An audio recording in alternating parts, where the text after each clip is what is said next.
Desde la altura del castillo de Chapultepec, el presidente Díaz contempló la venerable capital de su país, extendida sobre una vasta planicie circundada por un anillo de montañas que se elevan magníficas. Y yo, que había viajado casi 4000 millas desde Nueva York para ver al guía y el héroe del México moderno, al líder inescrutable en cuyas venas corre mezclada la sangre de los antiguos mixtecas y de los españoles. Admiré la figura esbelta y erguida, el rostro imperoso, fuerte, marcial, pero sensitivo, semblanza que está más allá de lo que se puede expresar con palabras. José de la Cruz Porfirio Díaz nació en 1830 en Oaxaca, político y militar mexicano.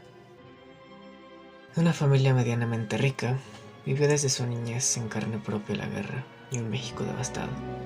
Siendo el sexto hijo de su familia, se unió en el ejército insurgente a una corta edad. Destacado como soldado, fue ganando popularidad en el rubro, convirtiéndose en general y ganarse el apodo del Benemérito Porfirio Díaz. En sus múltiples cruzadas, participó en la Guerra de los Estados Unidos, en la toma de la ciudad de Oaxaca en 1858 y en combates como el de Jalapa en 1859, convirtiéndose en gobernador y comandante militar. Participó en dos elecciones, perdiendo la primera contra el Chaparrito de las Becas en 1871. Las segundas las ganó. Tras morir Juárez, Porfirio tenía en sus manos todo el futuro de un país devastado. ¿Qué fue lo que hizo?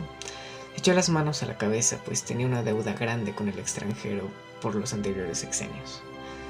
Modificó muy notablemente la situación económica, generando impuestos bajos, tratando de no afectar económicamente al pobre. Lo logró, increíblemente lo logró. Atrajo la inversión extranjera, contando ahora con una emergente clase media. En buenas lenguas diría que fue alguien que verdaderamente quería cambiar a México. Lo amaba. Se retomó la construcción en el país. Unos ejemplos son el Palacio de Lecumberri, el Palacio de Bellas Artes, el Palacio Postal y Teatro Juárez. Teatro Juárez. Qué irónico ese botón. El afrancesamiento de México se veía en todos lados. Pero una de las cosas que cambiaría el rumbo del país sería el ferrocarril. Tuvo un auge con lo cual se decidió conectar a gran parte del país, conectando la capital con los puertos más importantes y con Estados Unidos. Diría en la entrevista de Krellman, el ferrocarril ha jugado un papel importante en la paz de México. Continuó.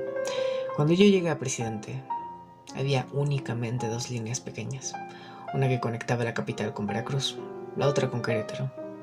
Hoy día tenemos más de 19,000 millas de ferrocarriles. Impresionante, ¿cierto? Un país que ya había pasado por un sinfín de tragedias, había encontrado un líder que pusiera fin a los villanos de la historia. Trajo paz, orden y progreso. Pero, ¿a qué costo? Krellman, que preguntaría a Porfirio Díaz, ¿cómo lo logró? Empezamos castigando el robo con penas de muerte y apresurando la ejecución de los culpables en las horas siguientes de haber sido aprehendidos o condenados. Éramos duros, algunas veces hasta la crueldad, pero todo esto era necesario para la vida y el progreso de la nación. Si hubo crueldad, los resultados la han justificado con creces. El progreso, en forma de números e inversión extranjera, se ve increíble a la vista de los economistas, pero si esas cifras son resultados justificables, como diría Porfirio Díaz, les ponemos rostro. Sí, ganó democráticamente las elecciones, todo muy bonito. Luego, ¿qué pasó? Pues hubo 12 años de presos políticos. Se estima que más del 80% de las personas eran analfabetas. Los rurales, que se hacían llamar la policía en esos tiempos del porfiriato en México, se convirtieron en un intento fallido para la seguridad del país, convirtiéndose en escoria que intimidaba a los habitantes, linchando a todas las personas sospechosas que pudieran estorbar. 1906, año donde el grito de la rebelión fue más bajo que el de los brazos. Los indígenas, que dijo proteger, fueron masacrados en la huelga de Cananea. una veintena de trabajadores fue asesinada por querer un pago justo de 7 pesos. Por esos 7 pesos protestaron y por esos 7 pesos los mataron. Los yaquis se llevaron la peor parte.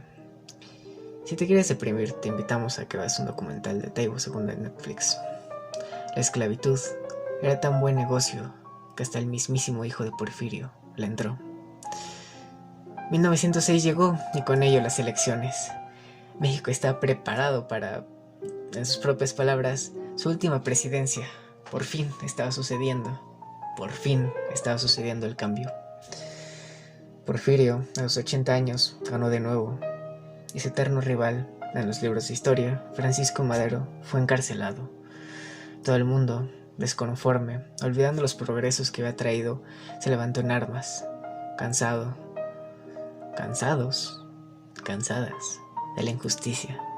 Aparecieron aquellos personajes de bigote prominente y sombrero charro, de aquellos personajes que te disfrazas en la independencia. Sí, ellos.